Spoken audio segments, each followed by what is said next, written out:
want to dedicate this Chabura to the memory of my mother-in-law, Gitofrod Bad Moshe Chaim, who passed away just a little while ago. We just celebrated her Shloshim.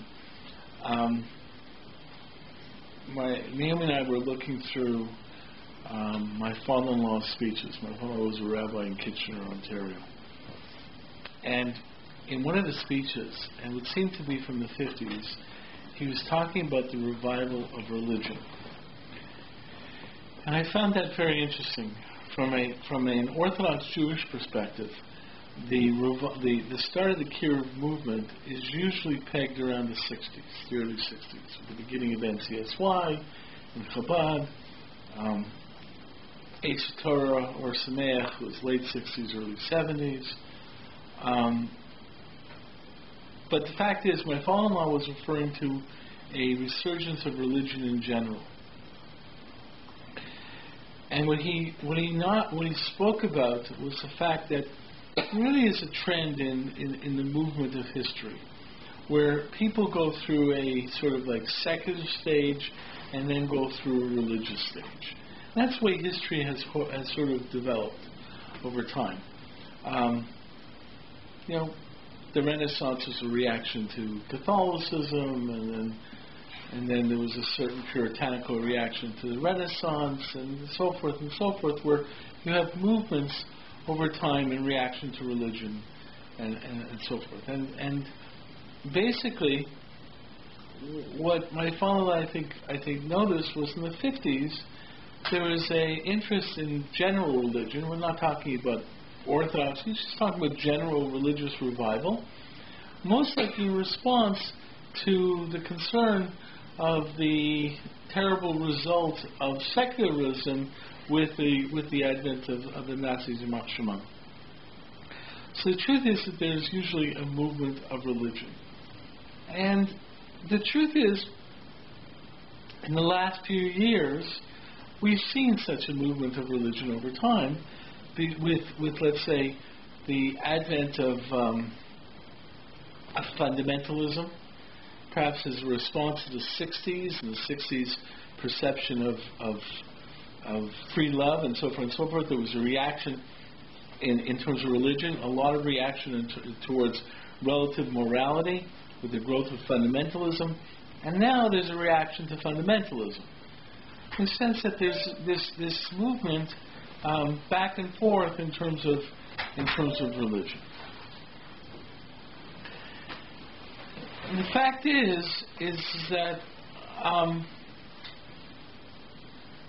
there's one thing that you notice about all these religious movements, and that is their human nature. Think in terms of religion, and I'm talking just generic religion for now, in terms of the influence of God in this world. That people are considering, what does God say in terms of this world? The fact is that what has begun, and perhaps Abraham Maslow, the psychologist, was very significant in this, is beginning to recognize that on a certain level, religion has become a human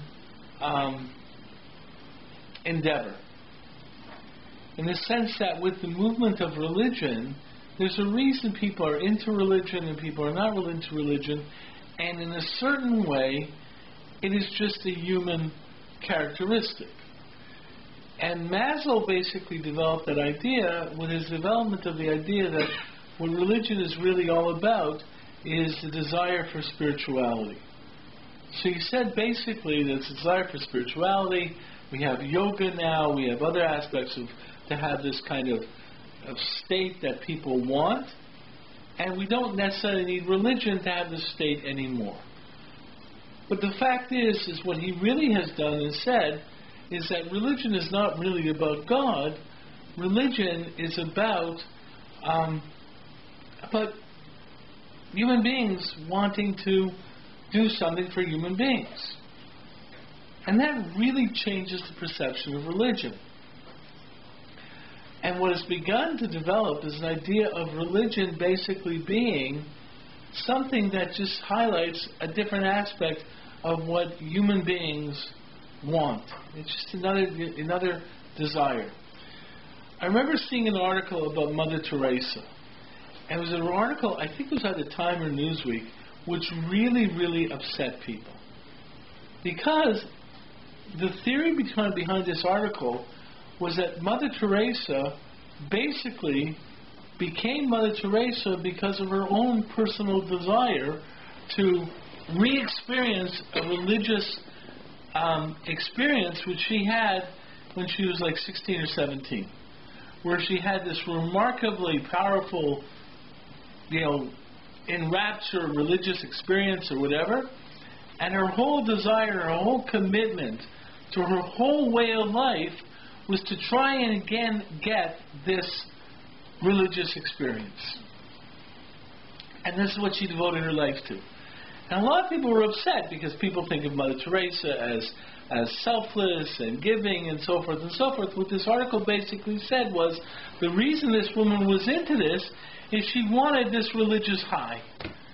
And that was her real goal. And the only way she felt she can get this religious high, some kind of enrapturement with her perception of the deity or whatever, was by becoming totally committed to this religious endeavor. So really what it just came down to is her doing her thing. Different people have different desires of what they're interested in. Some people are into sex, drugs, and rock and roll, and they're going to go into sex, drugs, and rock and roll. And other people are into Maslow's religious experience, and they're going to be into this religious experience. And if you really want it in high intensity, you're going to become more and more devout. Fact is, I wrote an article once called Spiritual Hedonism. And basically it built itself upon this perspective that so many people who get involved in religion, it's really a hedonistic drive. It's a desire for this spiritual pleasure. And in certain ways, you see people like that when their spiritual pleasure is actually at the expense of their ethical and moral perspectives. Mm-hmm. There's always the connotation of the ultra-religious person. And again, we're not just talking within Jews. Of the ultra-religious person who absolutely has no interest in caring for another. And people are always shocked by that. If he's such a religious person, how come he's an SOB? Well, the truth of the matter is, he's basically a hedonist.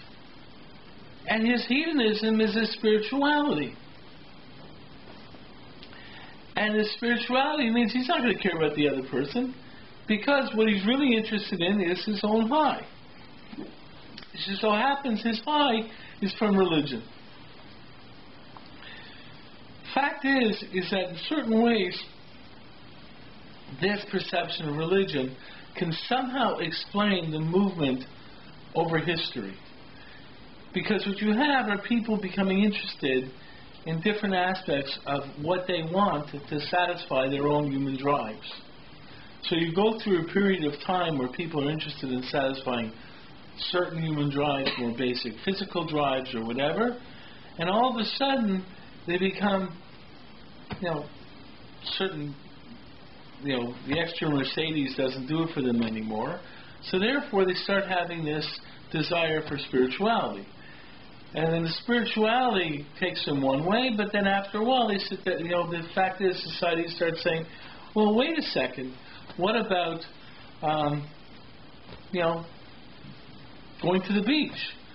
So the fact is you see certain movements that come about in the interest of religion because of different aspects of what human beings are interested in. Now, I raise this because in a certain way, in a way that many people don't recognize, is how much religion can be taken over by our own human drives. and that the people we perceive to be religious basically can be understood within the confines of the definitions of simple humanity, simple psychological interests. And because of that, religion just becomes another human interest. Sometimes it's a human interest that you sort of see some value in. Sometimes it's an interest that can become hedonistic and so forth. But in many ways, this is the ways people have begun to look at religion. The fact is that we are in such a trend now. And this is why I brought ISIS into this, in the sense that what happens is that people, ISIS, are simply a group of individuals who are using religion to satisfy their own drive. Yeah. But can you explain? It's hard to imagine anything that we pursue that we don't pursue pursuant to a drive. Right. Right. We're going to get to that. The fact of the matter is what you're pointing out. I want to go through this definition of religion, and then I want to bring in the aspect of where you see the God aspect of religion, and then comes the question that you can't function without your own personal self-interest. So I want to get to that point. But the first thing I want to do is I want to look at the aspect of religion as an aspect of a manifestation of a human drive. And the truth is that, and ISIS is a perfect example of this, because what you have is people using religion to justify what they want to do anyways. Okay? Now, is everyone in ISIS going to say, hey, we want to do this anyways, but we're doing it? But the truth is that leads to another tension that happens with religion, where sometimes religious people basically try to justify it by saying, I'm not interested in this. So, for example, in certain ways you find this, let's say, in Catholicism and Christianity, where you have arguments about celibacy and so forth and so forth. It's obviously not in my interest, because why would I give up, why would I become celibate? Why would I take vows of poverty and stuff like that, unless I was totally doing it for the purpose of God? But then it comes about that the reason they're doing it is because they're really into this religious hedonism. Okay? And the way that they basically define it as doing this for God is by denying themselves, which becomes the second aspect of religion, in the sense that people often want to have some aspect of their religion to be some statement of denial, because that's the way they want to define themselves as doing it for God. Okay, but if you look at the id and the ego, okay, what you may feel or I may feel is denial, to the next person is not a denial. Right, absolutely. And that's what you often find, especially with religious perspectives, is that it's another drive of the id, and basically what they're giving up is not something that's actually in the forefront of their interests, because they have another drive that's much more significant and so forth, but they're able to sit there and portray themselves as giving this up as a certain indication that they're doing it for God, because they're denying themselves when really they're not. Well, there's a hypothesis in a book written, and it may be ludicrous, but I don't think so, in essence, where a Catholic priest may have no interest in women, yes, therefore he's denying himself to the third world, the third party, but in essence, he can't be with a man. Yeah, but the fact is that, but in that whole theory, the point is that the person is basically maybe portraying himself as denying himself, but he doesn't have that strong a drive anyways. Correct. Right, and the fact is that's an aspect of it. But this leads to something else. The point of what you're getting to with this issue of denial is the fact that people use that to indicate that they are doing it for God. And their degree of commitment is directly proportional to their degree of denial. Right, because whether it's ISIS right, or whether it's right-wing pick a religion. Right, or even left-wing religion. Or even left-wing. Right. The fact of the matter is that what you're defining over here is that religion is a drive. It's an aspect of some type of drive, and denial is often portrayed as the way to say, hey, this shows that I'm doing it for God. When really there's no real denial, or there's a slight discomfort, but that discomfort is actually looked upon as a positive, because then you can walk around feeling, I'm doing it for God. Yeah. Especially fitting in with Maslow's theories and his life work and stuff. Wouldn't religion not so much be a hedonistic, or spirituality, but wanting to just belong? Yeah, that's another aspect of right. Of belonging. It has nothing to do with your spirituality. It's sort of like you could join Girl Guides. It's a sense of belonging to the club. That's another reason people do it. I mean, the fact of the matter is there may be different reasons or different drives that come about. Okay? The question, though, the sense of belonging, I think, underpins almost all of the other reasons, if not all of the other reasons. So the fact is that what you're defining is another drive. Okay, the point is that what I'm interested in is the fact that there are many, many drives, and that makes religion a satisfier of a drive. Okay? Which fundamentally raises the issue of where's God in this. Okay, you want to... Yes, Rabbi. I guess that Esther comes to mind. The denial, i.e. fasting, was pivotal in moving Hashem to change the king's heart to release a people. So as yes, I understand the religious aspect and maybe the fundamentalism and the isms of self and the narcissistic drive in fitting into that box of whatever the religious protocols are or may be. That dialogue with Hashem was necessary in that fashion of denial to make a movement that has to be done above before it is done below. It's interesting you mentioned the thing about fasting, because we have a classic statement that fasting is only a means to repentance. And fasting itself, really by itself, has minimal value. Okay, so the point is, it's true, Esther got everyone to fast, but that was a way to get you to say, think about yourself. And this is pointed out in Yonah, when it says Yonah, the people of Nineveh put on sackcloth and fasts, but the Navi says that God didn't. It wasn't the sackcloth; it was the fact that they were going to reconsider what they were doing. The point is denial becomes an investigation of self.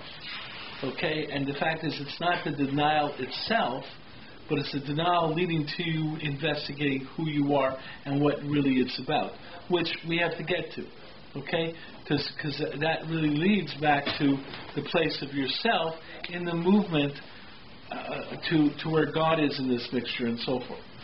So the first thing I wanted to point out with this model is the fact that religion, whatever that drive is, whether it's a drive for belonging, whether it's a drive for ego, okay, whether it's a drive for spirituality, the fact is that people are driven to religion the same way a person is driven to a steak dinner. It's almost the same thing. And the person who basically is going to some spiritual event could be very similar to another guy going to have a good steak dinner. Because all it is another drive of the individual. Fact is, though, is that the challenge of religion comes about when we recognize that religion is responding to the direction of God. And this is understood in Jewish thought by the idea of Eved Hashem, the idea of a servant of God. The fact is that the term servant or slave of God, Eved, means that you don't make decisions of your own will. You are responding to the will of another. What is a slave? A slave, a servant, is one who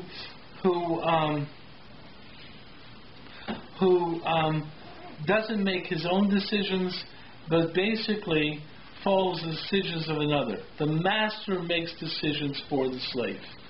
Okay, that's the classic definition of slave. The concept of Eved Hashem is basically an indication of God making the decision for the human being. Okay, and the clearer that the decision is not the human being's decision, but is clearly the decision of God, the more you can say the individual is doing it for God. That's where people get the idea of denial. The classic example of that within Jewish thought, is, of course, is the case of Akedah Yitzchak with Avraham Avinu. Okay? And it's clearly pointed out with Avraham Avinu that in the end, Kodesh Baruch Hu says, I know you're now a Yoreh Hashem. I know you are a fearer of God. Because the fact is that there was nothing in Avraham, it would seem to be nothing in Avraham that would sacrifice his son except for the fact that God told him so, to do it. And that seems to be the classic perception of what people want of religion. And that usually is defined by the fact that it's an aspect of denial. Okay? Or doing something you would not otherwise want to do. So you can look at it and say in terms of fasting, in terms of another aspect of saying I'm not going to do that. But the fact is what I'm pointing out is that a person basically still wants to do that, and still has that desire to generally often has that desire, and usually he or she is denying themselves because the other desire is really more powerful. So we can look at, let's say, the case of Avraham Avinu, and there's a piyut that the Sfardim have, where it talks about the duality of emotions of Avraham as he was going for the Akedah. That in one way he was really sad because he was going to be offering his son up as a sacrifice. On the other hand, he was very, very happy because he was going to do a devout act for God. So the fact is, he was driven by his desire to connect with God. And this was a great example of this. Now the point being, though, is that he was in tension. But the fact is what I've just described in terms of the perception of religion as a human quality really leads to your question, that really what it comes down to is which human drive is going to take priority. You can't do something. Avram could not do the Akedah simply because God told him, unless he had a drive to do what God told him. And therefore, if he had that drive, maybe it was just simply that drive was just more powerful. Yeah. But when you say that he was torn on the way to the Akedah between his sadness and his, I don't know if you used the word joy, but his, yeah. Did you use joy? No, I didn't use joy, but you could say that, yes. So I don't think that I couldn't possibly understand that. And so suddenly it makes Abraham very distant to my understanding, to any way that I can relate to what you're saying. And then I don't understand how we're supposed to learn. And still, ultimately, it still sounds like you're talking about, so he had two drives that he was torn between, but still, it sounds like he was being pulled by his drives. Yes. So yes. I don't understand the distinction. That's where I'm going. The fact of the matter is that's where I'm going in a certain level. That the fact is that this model of religion, which I am portraying, creates an issue of it just simply being another manifestation of human tension, of human psychological tension. Even with Abraham. So therefore, how do you understand? What you're really raising is how is Avram's tension? I mean, what the question comes down to is how does Avram's tension become something we understand as an aspect of the religion, of not just, I don't want to use the word religion, religious dimension. I'm trying to say, I want to use the word of the dimension of a tzaddik. How do we understand this to be the dimension of righteousness? In other words, there's an aspect of drives, but the point is that this model of drives, the human being is bound to these drives. Religious individuals, tzaddikim, have drives. The question is that what's the distinction between the drives, or the way you deal with drives that puts you in the category of righteousness, versus the concept of drives that puts you in the category of someone who is evil, and that what that leads to is a recognition that it's just simply two drives at odds with each other, and it's only which drive is more powerful. Then this guy happens to have a drive for sex, drugs, and rock and roll to be more powerful. This guy happens to have a drive to help out other people more powerful. So that's why this guy's a tzaddik and this guy is not. Then that's just a matter of being born that way. It doesn't really reflect what we talk about in terms of development of righteousness. So that's really what we have to deal with. Well, is it righteous if it's a drive? Well, that's what it comes down to is that when you look at Avram Avinu and you recognize that as a human being, right, you can't do anything without a drive. How do you define righteousness? Because righteousness can also be defined as notwithstanding your inner desire, you transcend. To what? To another inner desire. To what other people feel will... why are you listening to other people? For acceptance. So you're saying you drive for acceptance is what it's all about? So great. So because of acceptance, a lot of people accepted Nazism. It's because of acceptance. It's yet another drive. Right. See, the fact is that if you simply define it in terms of a drive, then what's the difference between one drive and another drive? What you have to deal with here is the process. In other words, it's not just simply that Avram's drive overcame another drive. Okay? If that's true, then he was just basically born. Yeah, so he was basically born with this good drive, and that guy was born with that good drive, with that bad drive. So it's basically a product of the way you were born. The question comes out is that if you're going to look at a certain drive and the decision that this drive takes priority, what's the process that leads to that drive taking priority? Yeah.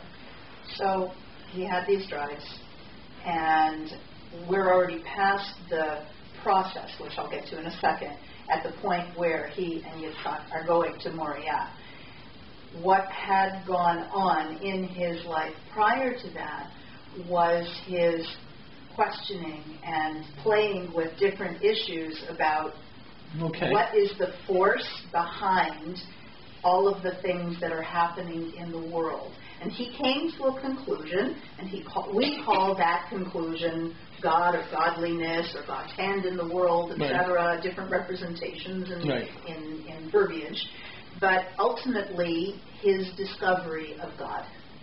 And so then, yes, he had conflicting drives. The human drive for acceptance, the human drive for spirituality, the love of his own. Wait. The human drive for spirituality, which all the Avodah Zarah people were into. Yes, the human drive to feel the divine. Mm-hmm. The human drive to basically, the orgiastic drive towards God, right? Which is why idolatry was very, very connected to sexuality.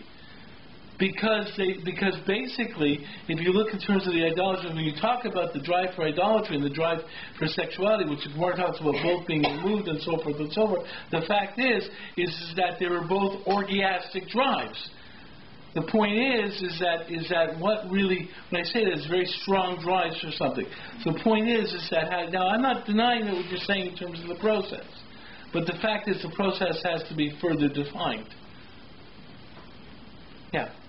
What comes to me is Emunah, and I guess that's why Abraham would be considered our father on earth, not the father, because he was called out of Ur. So I guess for me where I'm going with that would be that to be righteous is to do Hashem's will above any other will of your own that would fall into the day-to-day grouping that human beings tend to fall into. Like we tend to have to be categorized. We seem to have to fit to a conformity, whether in dress, whether in behavior, in language, these socio-political ties that we have. And it would appear repeatedly for a righteous person, it would be, they have to be defined as someone who goes completely the 180 degrees opposite to what's going on around them. That makes no logical sense, because Hashem never makes sense. Okay, and I'm arguing exactly the opposite. What I'm presenting is that what you're defining as a drive is the same as any other drive. That drive to be unique, that drive to be 100% opposite to anyone else, is the same as the drive for sex. So the person who wants to do that is the same as you have to. The guy who wants to do that and you have to are both in the same category. But the Jewish people in and of themselves. You understand? I'm being a little bit. I'm trying to be a little bit. Stirring up the pot. Pardon me. Because basically, what you're saying is just another drive. But the fact that the Jewish people exist because of Abraham's choice to call out and that's what and be separate from the fold of every other human being on the planet. What we have to do, first of all, he wasn't separate. First of all, what made him separate from every other human being on the planet? Because it wasn't monotheism. Because there were a lot of monotheists in the times of Avram. Well, that's a good question. Right. So, what was the unique category of Abraham? Well, he was called out into somewhere that he'd never been before. There was no. That's after he already established himself. Okay. To me. It's something that most Jews don't recognize. Because most Jews like to state that they don't proselytize. But the great thing about Abraham, he was a proselytizer. He was the one who went out there and said, "Hey, guess what, everyone? God exists." And that was his uniqueness as a monotheist. He basically didn't keep his mouth shut about it. Well, yeah, he had a lot to say to Sodom and Gomorrah, but he actually didn't have a lot to say to Sodom and Gomorrah. He had a lot to say to Nineveh, and he had a lot to say to Nimrod. Sodom and Gomorrah, he basically only talked to God about. He actually didn't talk to Sodom and Gomorrah. Good point. Okay. The fact of the matter is that Abraham, in many ways, basically didn't keep his mouth shut. Basically, he went out there and said, "Listen, there's a God in the world that makes a difference." That was his uniqueness, which a lot of people don't recognize. That when, say, Jews don't proselytize, that's great. You just said Abraham's not a Jew. But the fact of the matter is that's really what his uniqueness was, is that he didn't keep his mouth shut. The point is, though, is that what you're getting at is raising the issue of what really got Abraham going. Okay, now the point is when a person throws, what I'm basically challenging you is whenever you throw out one drive, I'm saying, okay, you're saying that drive, well, why is that drive different than another drive? If you're going to say the drive for Mother Teresa was this drive to care for the poor and so forth, but she did it because it was her drive, then basically, Hugh Hefner's drive was a different drive, and he did that. So she's basically just like Hugh Hefner. No difference. She's just following her drive. The point is what makes righteousness in a different category. And that leads to the question of that challenge. Avram's question was not just the fact is that he had tension and so forth in terms of being told to sacrifice Yitzchak, but the fact is what happens in that tension. Yeah. Oh, okay. I was going to say repentance, a recognition that you are just this small. Like it's a humbling effect. Yeah. So okay. Where do you get that from? From the fact you already have it. that you're aware that you're not your own creator, that your existence and your path, you're given that. So again, it's just another drive. It's just another realization. See, the fact is what I'm getting at here is the fact that there is. Wait, how is humility a drive? The desire to be humble might be a drive, but what you're describing, I think, is a state. The fact is that Avram most likely was not that humble, because to do what he did took a tremendous amount of ego. Okay, he basically went in and just took on the whole national religion, of his age, and basically said, and he was going to be told, you're going to be thrown into a furnace. Said, okay. When you think in terms of people who have guts, people with bravery, right? Your hero type takes a little bit of an ego to say, I can do that, right? In a certain way, there's humility. There's an interesting question where Moshe Rabbeinu is called most humble of all people, right? But Moshe Rabbeinu's great acts were not acts of humility. He stood up to God. I mean, can you imagine? He stood up to God, and God says, I want to destroy the nation. He said, you can't destroy this nation. You look bad. Right? You can't do this. Moshe knew when to be humble and knew when he didn't have the choice to be humble. He didn't have that alternative. So is that wisdom, the righteousness? There's no doubt about it that righteousness needs wisdom. There's no doubt about it that when we talk about our prophets, the Rambam says our prophets need to be chachamim. Unlike other people who basically like to have prophets who are, you hear arguments of prophecy that they're prophets because they're such, ignoramuses. The only reason they have any skills is because God obviously endowed them with some kind of power. But that's not our people. The fact is, though, is that what I'm getting at, though, is that most people talk in terms of drives. Most people talk in terms of righteousness being drive. And so what I'm getting at, though, is that you have to look at drives, and that's where when people look at religion, they're having such a hard time today, because they look at ISIS and say, "Is religion?" Well, because what they've done is they've invented a god that satisfies their own drive. But the fact is that argument can be portrayed for every religion. Right? That a person who adheres to any type of religious perspective creates God in such a way that it seems to serve their interests. Right? So the point is what really stands out in terms of what you're really saying, that stands to the fact that shows that you are actually considering the will of God and not just your will. Self-sacrifice. So then the sacrifice is well, he was 99 years old when he conceived, when God blessed him, and Sarah was Sarah was 99, and Abram, was I can't remember how old, but she died at 127. I can't remember the age for him, but in other words, Hashem made him wait a year because he disobeyed with Hagar, and I think he learned his lesson. With what lesson?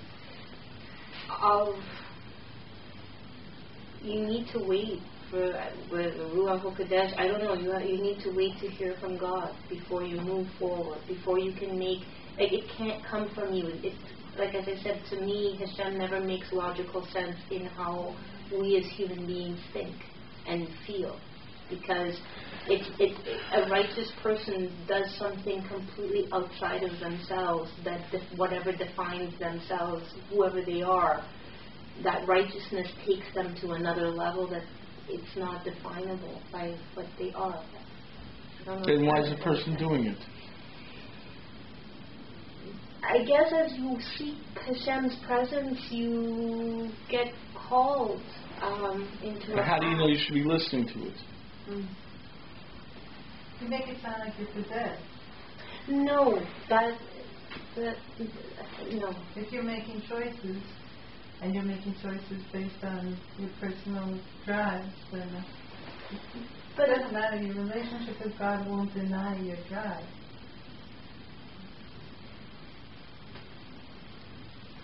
When you seek Hashem, though, when you're on a call, when Hashem calls you, or you feel a calling to Hashem, you just can't be the same.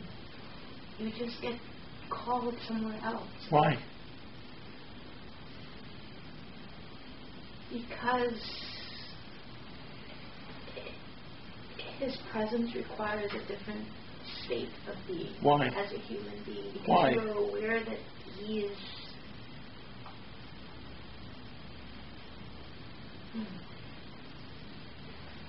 See, in many ways, what you're defining is an attempt to define God in some manner that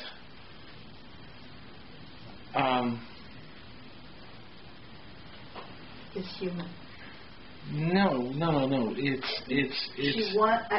No. Allow me a moment? Now let me finish my thought. By all means. Okay.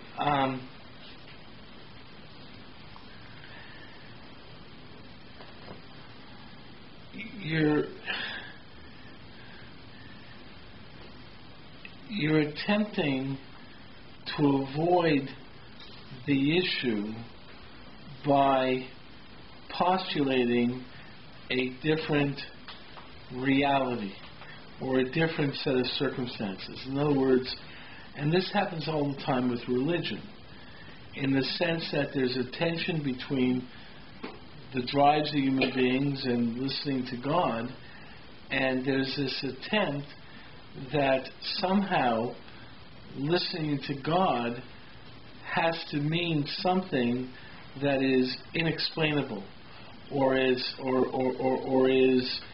of out of the twilight zone, and religion becomes an aspect of the world of the twilight zone. I'm not trying to say that in a derogatory way, but what I'm trying to say is that you basically come up with definitions that don't have definitions, and therefore what you're left with is a certain what's the word I'm looking for? Is a certain haziness, and the haziness becomes acceptable, where it's sort of like it's like the concept of faith. It's like faith has nothing to do with reason. That's why it's faith. It's like it's faith. That means you can say that the water is dry. It's faith. This is what I meant by human terms. Yeah. Where I was going was not Right. where you might have thought I was going. Right. In other words, she's using human terms to describe something that is other than human in human terms, but what I'm going to say, though, is the fact that if it was not human terms that could describe it, then it would have no basis in your thought process. You see, the fact is that we understand that God is beyond us. We can't understand God. So whenever we talk about God, we can only talk about God in a manner which is understandable to us. That's our challenge. The challenge is to try and, whatever God information has given us is information that we're able to work with. Okay? we call it Torah. But the fact is what that basically saying is this is the information that I'm giving you that you can work with to understand what I want from you. Which means you have to understand it within your terms. So it basically says that your understanding of God, you have to recognize that you can't understand who God is. If you try to understand who God is, you ain't going to go there. But the information God gave us about who He is for our purposes in this world is what's necessary for us to deal with God in this world. So basically it has to be information that we're able to deal with. Ramchal says this in Das Tunos, for example. He says that God didn't give us any information about Himself except oneness. That means that oneness is something we can understand to an extent that we can understand it. That's what God told us. In other words, whatever God told us about Himself is information that we are able to deal with. But the fact is that our attempt to define God in a certain haziness term is basically avoiding our ability of understanding what we really do need to understand the role of God in this world. And that comes down to the fact that He is the Mitzvah. He is the one who orders us. So when you look at the case of Avraham Avinu, he basically is caught up between two drives.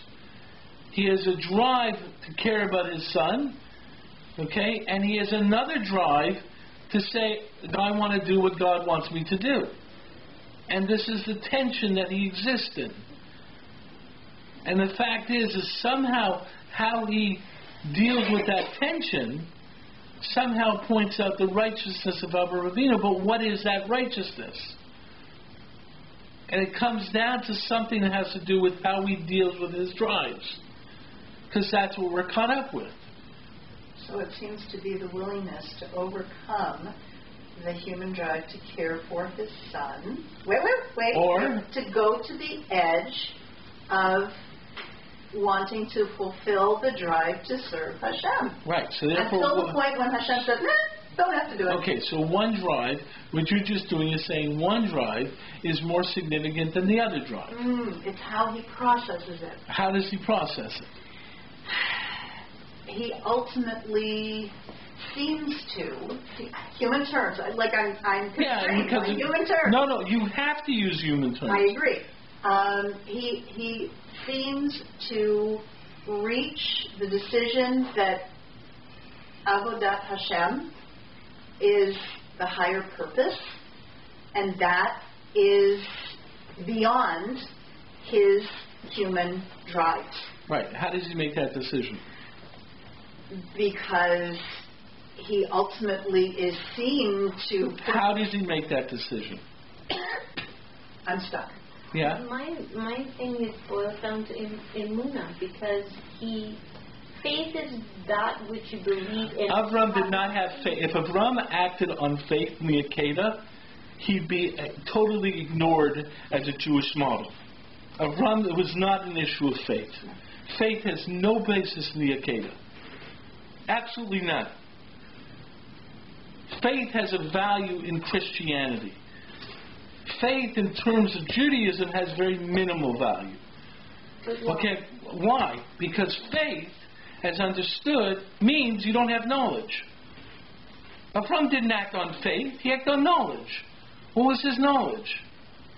He didn't make a faith decision. The reason I hear people ask, what would you do today if God told you to sacrifice your son? You know something? I have no idea, but I'll tell you something. I'm not in the same situation as Avraham Avinu. You know why? Because to me it would be, my question would be, how did I know God's saying this? My first question would be, am I crazy? Maybe it's psychological. So then you're saying he knew God was saying this, and that's how he reached his decision. Oh, so therefore, what are you dealing with? Knowledge of God.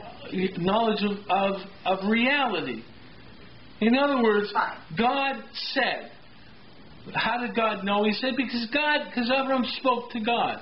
So the same way that he heard God say, I'm going to destroy stone, that wasn't a faith experience. But that's his major asset, dealing with reality. Yeah. Because throughout history, his history, he pushed back against God's will. Yeah, the fact of the matter is he was dealing with reality. It wasn't faith. Told God to take a hike. He had no faith in this situation. Because faith is an idea that we don't know for sure. And so, no, you had knowledge. There's a chair over there, right? I'm talking to a camera. And God said, kill my son. Yeah. Same thing. Okay, yeah. We're all agreed that God created this world. Yeah. God exists everywhere. Yeah. Now this parasha is very interesting. Yeah. This parasha, Hashem said to Moses, I revealed myself to Abraham, Yitzchak, and Yaakov as Shaddai. Yeah. And I revealed to you as Yud-Kei-Vav-Kei. Right. So now what happened here is there is a new revelation of what God is, different than was, like it's the same, but in a different aspect what God is about. And I think every time there is a different aspect of revelation of what God is about.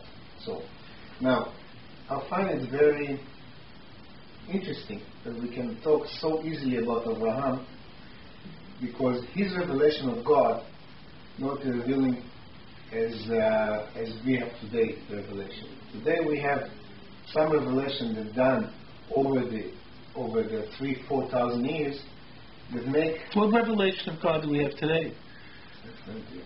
No. What revelation? What revelation of God? I explain to myself. No. The fact of the matter is we're not even revealed from Kel Shaddai. We have no idea. When was the last time God spoke to you? Never. Okay, so therefore you don't have the same revelation of Abraham. But how do you know that he revealed to Abraham? Because the fact was on drugs? And the fact of the matter is I never said that. The truth of the matter is that it wasn't from revelation. I know that Abraham. Let me ask you this question. Yeah. It says we're very close to the time of Mashiach. Yeah. Okay. It says the time of Mashiach, God will reveal, like every child will know God immediately. Good. I tell you another. Hasn't happened yet. Yes. I tell you another story. I heard about it. No, it hasn't happened yet. No. It's Okay. very close. When it happens, it will happen. Well, it could be tomorrow. So, it could be in the next few minutes. But the fact how is, this transition for today, God didn't talk to me. I don't know if God talked to you. No. So let's say tomorrow we say it's closed. Mashiach is come, as everyone. Here's God. How can it happen? If we are so blind today, how? I didn't say. Wait a second. Wait a second. You're jumping ahead. The fact of the matter is that there's other information.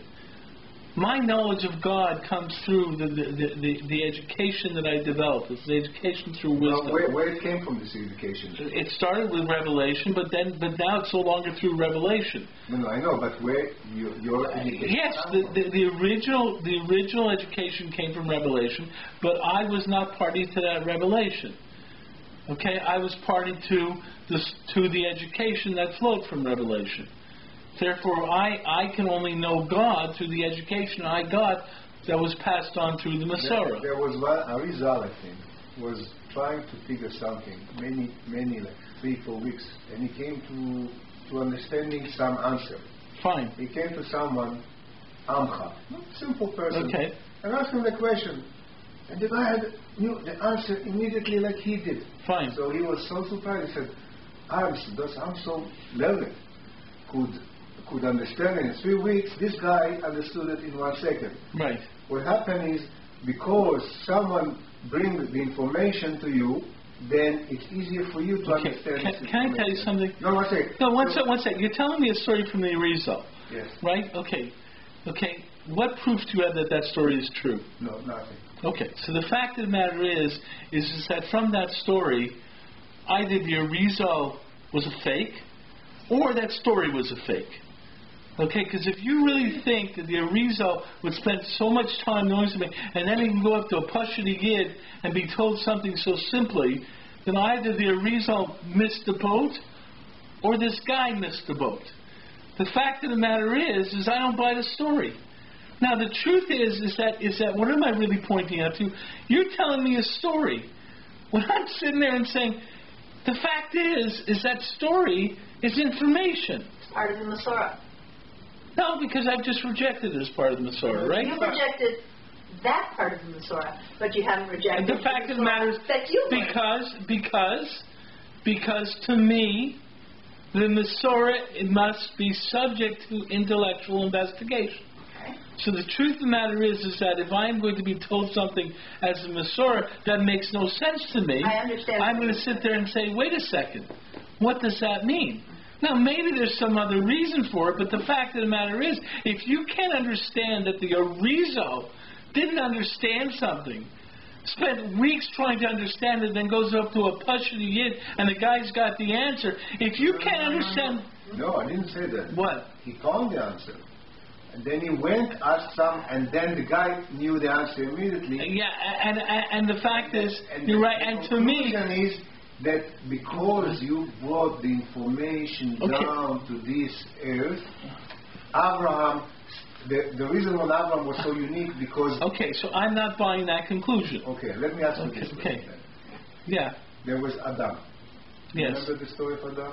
And he went in the Gan Eden. Yes. And God talked with him. Yes. You're hiding. Oh, God is here. Few more generations come around, like 1,000 years ago. Suddenly people don't know that God exists. How did God disappear suddenly in 1,000 years? And Abraham had to reinvent God. Right. How it happened? Okay, so the Rambam gives his answer. Okay. Yes. Okay, the Rambam said that basically it was over generations that people developed the idea of what idolatry was.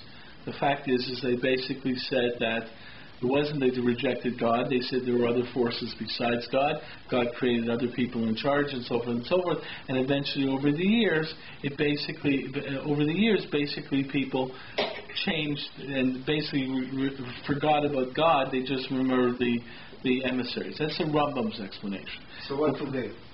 How we are today different when...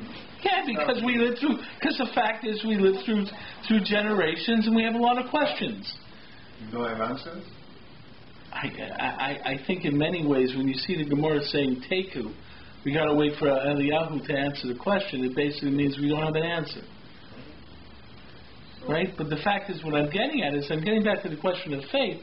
Is that when we talk in terms of faith, it's sometimes a hazy idea. The point is that Abraham dealt with knowledge. Now, I want to take to another aspect over here. I want to deal with another aspect of religion. And that's the movement of rights.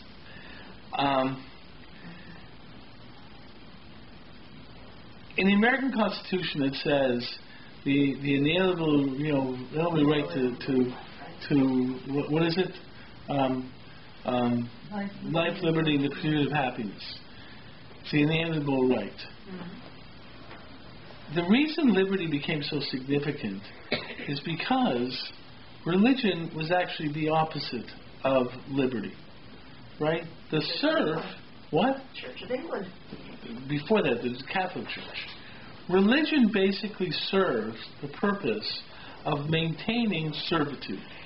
Okay? If you were a serf, you accepted the divine right of kings, and you basically said, my job is to be a slave to this, to the Lord, to my baron, my lord, or whatever. And that's what God wants from me. And what did religion do? Religion offered the payment for that. And if you're really good, and you take it on the chin from your deity, telling you to basically serve the master, then you'll get a reward in the future world. Or if you're a Hinduist, you get moved up from being an untouchable to someone better or whatever. But the fact is, religion in many ways served to maintain servitude. That was clearly what the whites tried to do with the blacks when they tried to get all the blacks to become good Christians. Because they basically said, and God wants you to basically be beaten by us, and if you do that, you'll get your future world. So, when you hear the pursuit of liberty, and the argument that Thomas Paine was an atheist, there's arguments that Jefferson really was an atheist. The fact that the whole idea of rights might have began with Voltaire and Rousseau. Voltaire clearly was an atheist. Rousseau basically hid his. Rousseau liked to. Everyone's not sure what Rousseau was, but he sort of looked like he was a good Catholic, but who knows? But the fact of the matter is the idea of liberty. The human being can actually think. The human being can actually exercise his own will. And lo and behold, that's the whole world of rights that we live in now. Freedom of religion is so you can make your own decisions. And the fact is that's contrary to religion in many ways. Religion can also be an imposition.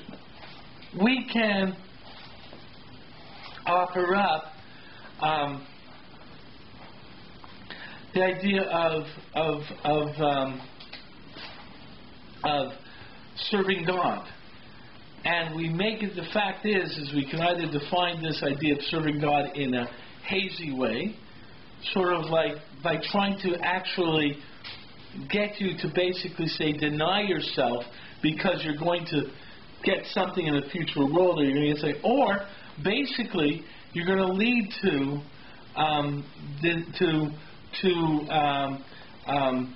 or you're going to get some future reward by basically serving the master. Okay. The fact is that what I've done right now is really describe a pretty negative view of religion. What I want to do, though, and by the way, in this idea, that idea of selling religion, I think that's one of the reasons religion has basically sold certain ways. There's a challenge in the Kiruv movement, for example. What Kiruv basically did was basically saying, hey, religion can satisfy your drives. So in many ways, religion has been used to basically serve human drives. And like for example, and I don't mean to be crude about this, but let's say in terms of Nida. So the argument that's always found in the Kiruv literature is how Nida improves the sexuality of the marriage, and how wonderful it is, and basically it makes things better, and so forth and so forth. What is not mentioned is, let's say, for example, the view of the Rambam that the whole purpose of Nida is to destroy the sexuality of marriage, where he basically argues in the Morah that by basically creating these rules of Nida, hopefully it will make people not interested in sex, because the Rambam didn't think too highly about sex. But what's more significant is people don't tell stories that I know that people come up to me and complain that their observance of the laws of Nida have destroyed their marriage. And it is destroying their marriage and causing tremendous problems for a variety of reasons. What people don't recognize, though, is, for example, that viewpoint is not so strange. If you read Rabbi Yoshe Ber Soloveitchik's viewpoint on Nida, he makes a very interesting comment. He says that Nida is like Sisyphus. Just as you're feeling you're getting close to someone, all of a sudden you have to separate again, and then when you're about to, it's a climb back up to get to that point of connection, right? And then down again. That's what Rabbi Yoshe Ber Soloveitchik's statement about Nida. It's not the fact that you're going to be so crazy about it in going through it. The fact is, people don't. But that doesn't sell. It's probably one of the most stressful set of laws in upon a marriage. No one wants to know about that. Right? The fact is, why? Because it won't sell. And so you get this flowery... Right, because it won't sell. Yeah. That's all I want to talk about. The fact is that it won't sell. And that really is what happens to a lot of religion, you know? You know, like, I found it. I never lost it. Isn't it tremendous? The fact of the matter is that people try to sell religion. And they're trying to sell religion to a person who's basically talking about their own human drive. Right? Either whether it's acceptance or whether it's spirituality, whatever. Okay. Or you have the other aspect where religion basically, you have all these other aspects of religion where it's basically, it can keep you down and in position. And if you buy religion that way, it basically keeps the masses down. So you see this in certain aspects of religion where religion basically says, don't think, don't use your head, right? Because this is the way we can get you to abide by the tradition. And I'm not just thinking in terms of Jewish thought, I'm thinking like that. Okay. The fact is, though, I have a different take on Avram Avinu. And it really comes from Yoshe Ber Soloveitchik, and it comes from the Balei Musa. Fact is that there's a tremendous difference within Judaism of how Judaism looks at the human being. This really is, I'm going to quote from Yoshe Ber, it really is what's the purpose of a human being? The human being has a responsibility to create themselves. It's basically you are given a bunch of elements, and your job is to put them all together. Ramchal talks in terms of the Yetzer Hara and Yetzer, but it's not just Ramchal, but the Maral talks about Yetzer Hara and Yetzer Tov. What's the Yetzer Hara? What's the Yetzer Tov? So everyone says a good drive, the bad drive, and so forth, right? What really is it? So the Ramchal basically says what the Yetzer Tov, what Tov is and what Ra is. The Maral also says it. What's Tov? Tov is the drive for unity. Ra is the drive in itself, right, separate. So when you look at a drive in itself, whether it's a drive for spirituality or the sexual drive or the eating drive or the drive to help one another, any drive in itself, in its value, is an aspect of Ra. It's separate. Okay? Tov is when you look at the greater whole. And the point of the human being is to create himself, which means to create him or her as a unified being. And it's to create it. And HaKadosh Baruch Hu, through Torah, is giving you directions of how to create it. In addition to that, he's also throwing in the fact that the human being has an inherent dichotomy, in the sense that the human being has to create a unity of the fact that he or she is on one part Eved Hashem, subject to the will of God. On the other part, he is a Tselem Elokim. And what does the term Elokim mean? Elokim is a reflection of the will.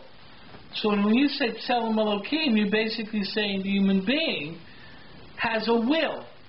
And what we are at the same point in time are to find that we are expressed our own will and we express God's will. And therefore that's also part of the unity. So Yossi Ber basically talks about the creation of the being, of yourself. Does he talk about it within the context of all beings or all Jewish people? Basically, I think he perceives that the human perspective. He's basically focusing more on Torah.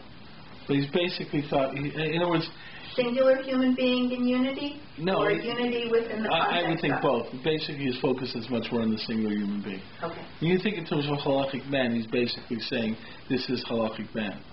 Okay? But he's basically also developing the unity of humanity. Okay. Community of Klal Yisrael. But the point is what you're talking about is the world of creation. Avraham Avinu had a remarkable challenge. It wasn't an aspect of faith.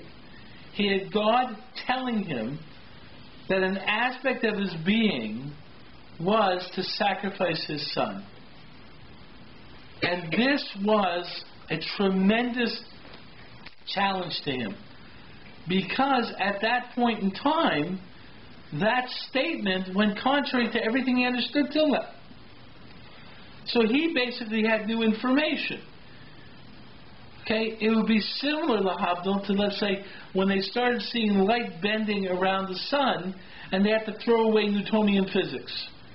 It's like, wait a second, I had this whole perception of what's reality, and now I've got clear-cut information that basically says my whole understanding is being challenged. Now, Avram basically says, but I can't contradict the facts.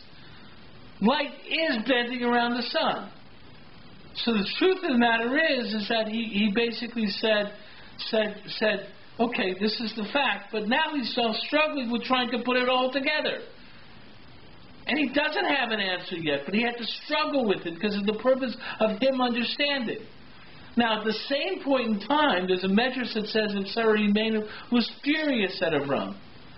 Why was Sarah Imenu furious at Avram? Because he should have asked God. Why should he be asked God? Okay, because what information do we have about Avram when he didn't understand something? Yes.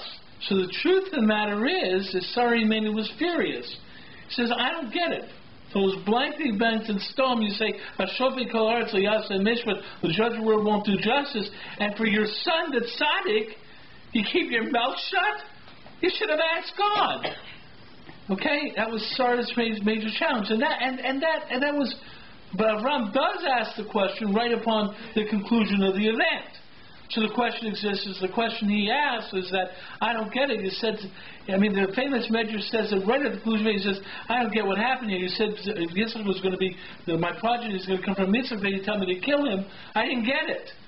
So God said, I never told you to kill him. I just told you to put him on the Mizbeach, which was the answer. But so the question is why Avram didn't ask that question. So the truth is before we try to explain it, Avram felt it wasn't proper to ask the question, but then the base of Levi, I believe it's base of Levi, says, but we are supposed to ask the question. And we learn from Avram to ask the question. But that same point that we asked the question can't challenge the conclusion.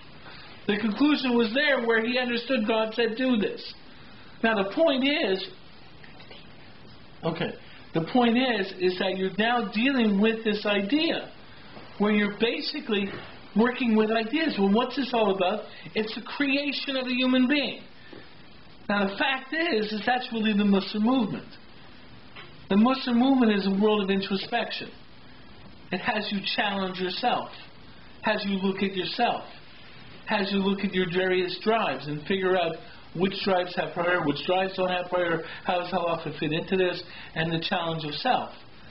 And it is not the destruction of drives, it's the balancing drives, understanding the drives.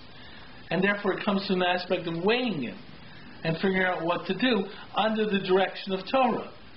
Now the truth is that's what you have is a tremendous amount of introspection, self-analysis, and challenging of the drives that you were thinking. In other words, at times that drive for spirituality, which you think is really so significant, you start saying, hey, wait a second. That should not be the proper job because there's something else happening now. And you see in the Bali Musar that they always saw a tremendous variety of possibilities. There's one that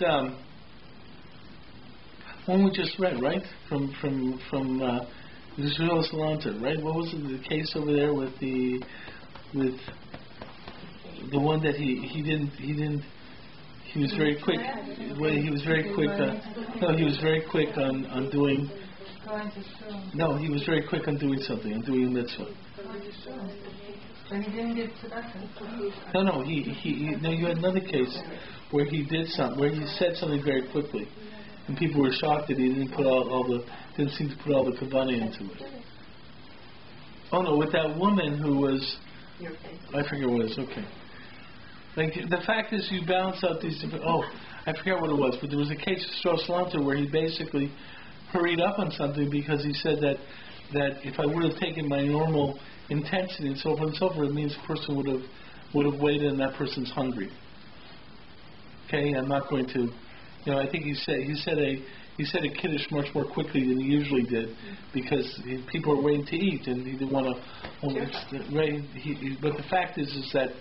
He saw the spectrum. The fact is that doesn't come about from that aspect is basically not following a religion based upon drives. It's following an understanding that religion is a challenge. It's a challenge that makes you work through yourself, of struggling with yourself, of introspection and so forth. It's not something that's going to sell so easily. But the fact is, it really emerges from the creation of the person.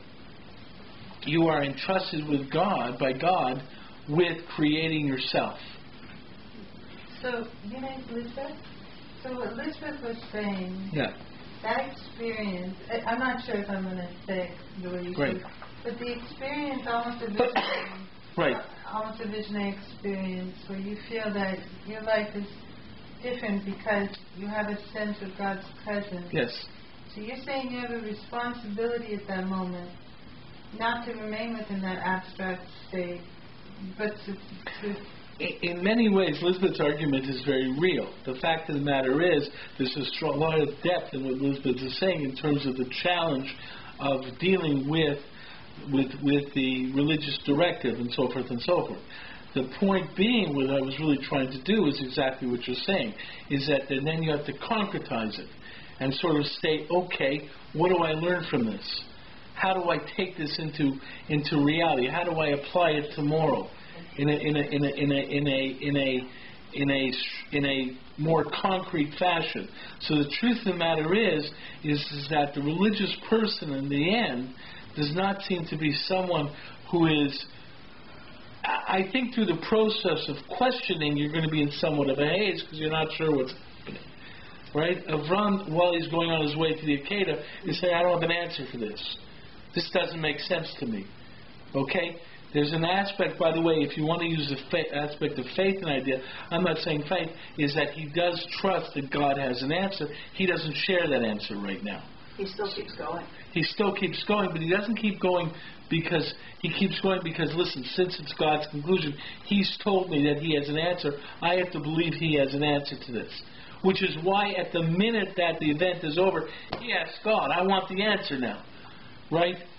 But I want to know the answer. But the fact of the matter is there's a certain haze because you don't have the answer. There's a certain aspect which you may have meant by your term faith, where you basically go ahead with the facts because you sort of know that there must be an answer. But it's not the faith that ends the situation. Okay, it's a faith that it's a word faith that clarifies that I'm still in the haze of my question. It's a state of questioning, and that's not good to be in a state of questioning because my obligation is to try and understand, which I can never do. But I have to keep to try and understand, and I have to understand that the facts aren't matters of faith. The facts are concrete information that I'm dealing with. But in a certain way, what you're describing, so you're not going to rely on. Because that happenstance, that moment when you all of a sudden feel the presence of God is an incredible feeling, and it goes. It doesn't last. Yes. And you're talking about a way where you give up that. The reason it can't last is probably because of what you were saying and also what you were saying about concretizing and putting it in human terms. You feel like you're giving something away when you do that because you're losing. I wouldn't call it a haze, but you're losing. There's a power. And the fact is, by the way, that's really in a certain way what I'm also saying in terms of the Arizal. The fact is if I hear that story of the Arizal, I could try and figure out what is meant by that and so forth and so forth. But the fact is what Ruvain was talking about. But the fact is that in certain ways, we are attracted to this sort of like lack of clarity. It's like religion means lack of clarity. It's like, and that's why I don't like the term faith. That's perhaps why I went after that term faith. Because we don't have to be responsible. But we are. abdicate our responsibility that way. But the fact of the matter is that there's an idea of now the truth is some people try to give answers when there really aren't answers because they can't live with the question. The truth is that people accept things and sort of say it's the mystery of religion, or they basically say it's all crazy. The truth is a lot of times it really is inexplainable, and you have to walk around saying I don't have an answer. Okay, but now let's link this back to the ISIS. Yeah. Well, the fact is ISIS is just a modern day religion, which basically is, I think, is just creating its own religious, self-serving religious perspective. But they're not doing the work that you're talking about. The fact is they're not Judaism. The truth of the matter is what I've done is describe what Torah is about. Okay, they're doing the same thing that religion has done throughout the ages. Right? The Catholic Church, the Inquisition, is basically the same thing. Right? But Rabbi, what do you say to those Muslims and Jews that have recently been documenting and writing real experiences of encountering Yeshua HaMashiach and have literally the foundation of their being and everything that they've known has been flipped upside down? Based on what? I'm throwing that out. Based on what? Based on their encounters or... Okay, so the fact is that to me, I have to see what their encounters are. How much? The truth is, what I'm presenting over here is a very solid, concrete investigation of the facts. It's not just simply your encounter. Let me hear the facts. I don't like hearing anyone tell me that, regardless of who it is, that they had an encounter with an individual and it was a great mystical experience, or the person did this miracle or something like that. Guess what? There's 101 stories like that out there in the world.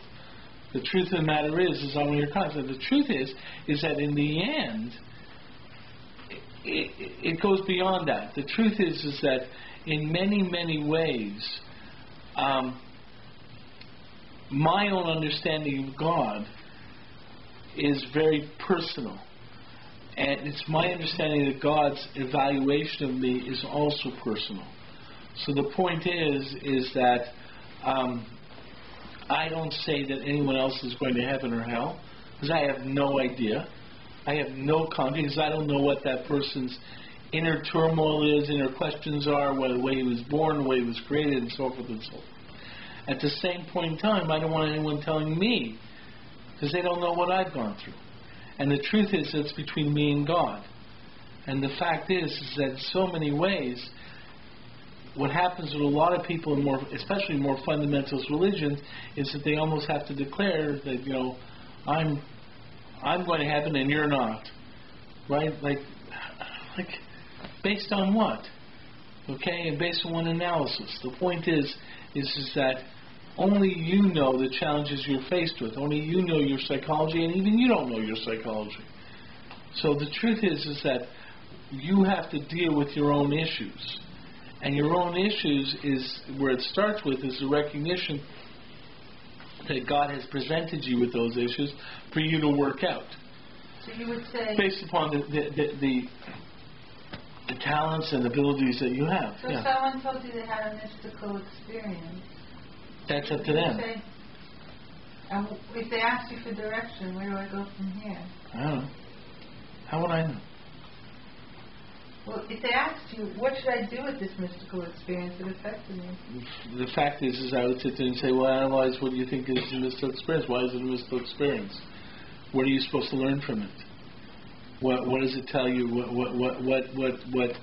What information has it given you? So again, put it into concrete terms. Right.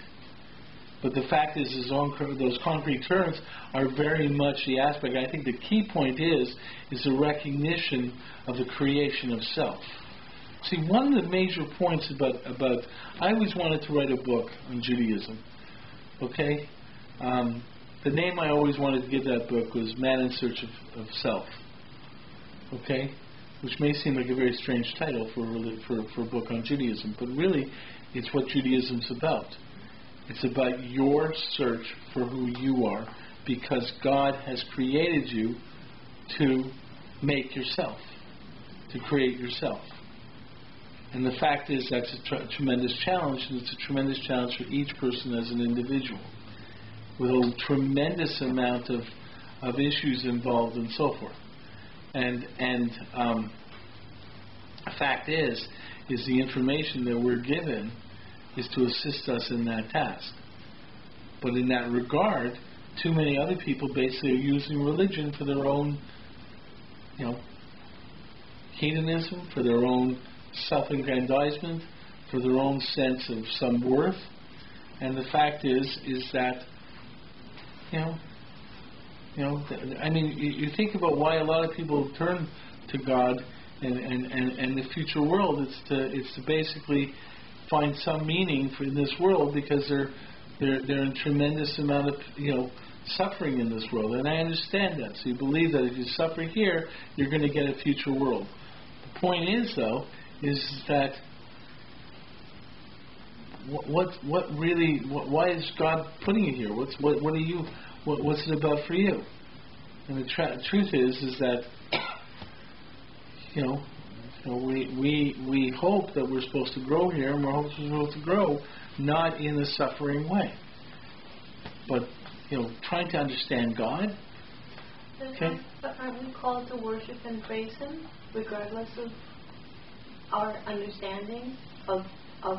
I think it's that very self-discovery along the way. Whether you've lost a baby, someone has died, we should celebrate Hashem in every experience, no matter how painful.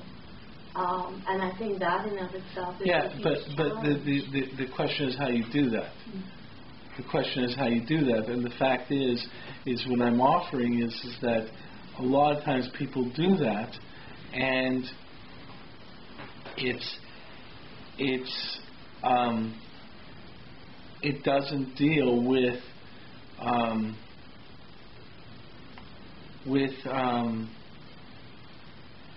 the true facts that you're dealing with. When you talk about someone saying that you're supposed to celebrate God even in the loss of a baby, what does that mean? Why would God? It's like what kind of God would do that? And the fact is can you ask that question? And then you sit there and say, listen, I don't want to go there. The fact is that you have to go there because you have to come up with some kind of answers. And a lot of time, that answer might be you were supposed to learn something from it. Okay? And maybe it means you got to sit there and reconsider what you're doing. The point is that I don't even want to think about that because the fact is that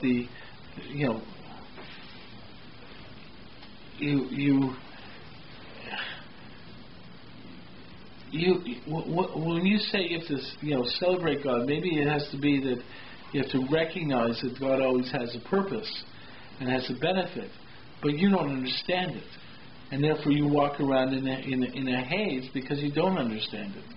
And the fact is to try and just fill that in. Maybe you're just missing the point. But even Job commented that when his children died and everything was taken from him, and Satan had challenged God, and God said, Hashem said, well, you can do everything to him, but don't kill him. Even Job acknowledged that, woe with me, I've lost my family, I've lost all my belongings, but blessed be the Most High name. Like even in his lowest point, he was able, and the fact is, that how do you do that? I think it takes a person of great righteousness to be able to do that. And the fact is that I think what I'm saying is that in many ways, it's almost like you see Job basically saying, I don't know what I'm talking about. But the truth of the matter is in a certain way what Job's response to all the other people was, listen, God did it. He knows what he's doing. I sure as heck have no idea. And I for sure am not going to call myself righteous. Because what you have is basically Job. You see, what hits me is that in many ways, the indication of Job's ability to say that is the very fact that he did not in any way perceive that there was something, that he was doing something like, he basically said, I don't know what I'm talking about.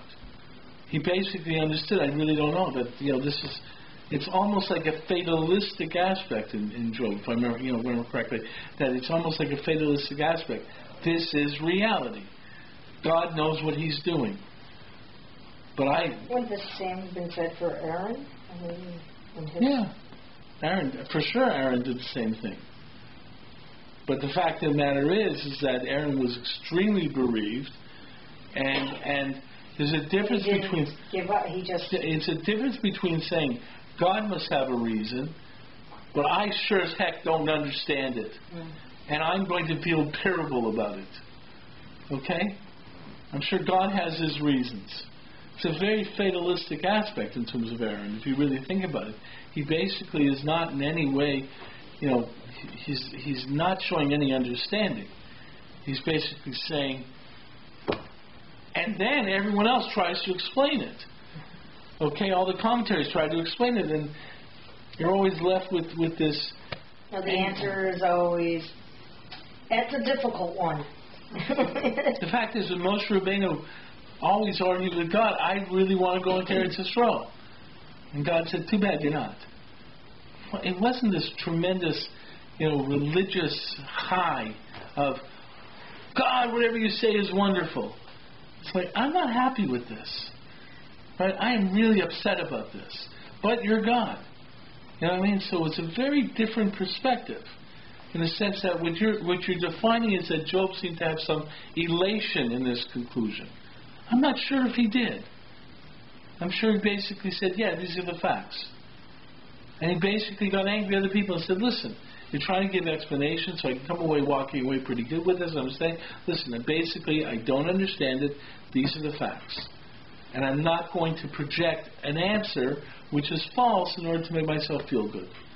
Or make myself understand it. These are the facts. But what I find profound is also it's documented that Hashem, Satan, found him challengingly worthy because Hashem esteemed Job's righteousness, and hence the challenge for Satan. Yeah, but the fact is, basically, it's a question how do you understand this, the challenge to Satan is that it seems because, according to certain proportion, that there's issues about Job's righteousness. It's okay to our present parsha. That Eov, basically, there were three advisors to Pharaoh. Balaam, who's totally evil, okay? Yitro, who left Pharaoh and basically said, I'm not sticking around. And Eov, who stayed quiet. And Eov wasn't, therefore, there's a whole issue of Eov may not have been totally, righteous. And the fact is, but he was a pretty good guy and so forth. So the fact is that, there's a whole issue of why even the whole story begins with him. Eov had issues and so forth and so forth. But in the end, Eov is, the end of Eov is not like this person having this religious high. The end of Eov is, he gets his family, he marries again, he gets a new family, but it doesn't seem to be like he's walking away with yes, I have. He's basically saying, listen, I got my lesson, and I understand things, but it's not a religious. It's not like an elation. And in the end, there's a certain aspect where his response is fatalistic. His response is, I understand the facts. So I mean, do you see a statement there where he basically is? God says to him in ways that says you should feel good about yourself. Not that sense. God says, listen, that he did it right because basically he responded the way he had to respond. He understood he was dealing with reality, and reality was not the way he pictured it. So that's really part of what Musar is about. Musar is about the fact that we all think that reality is the way we want to picture it, and then we have to basically understand that it's not the way we want to picture it. And that's one of the reasons people don't like hearing Musar, because they don't want to hear that maybe you have to reevaluate certain things.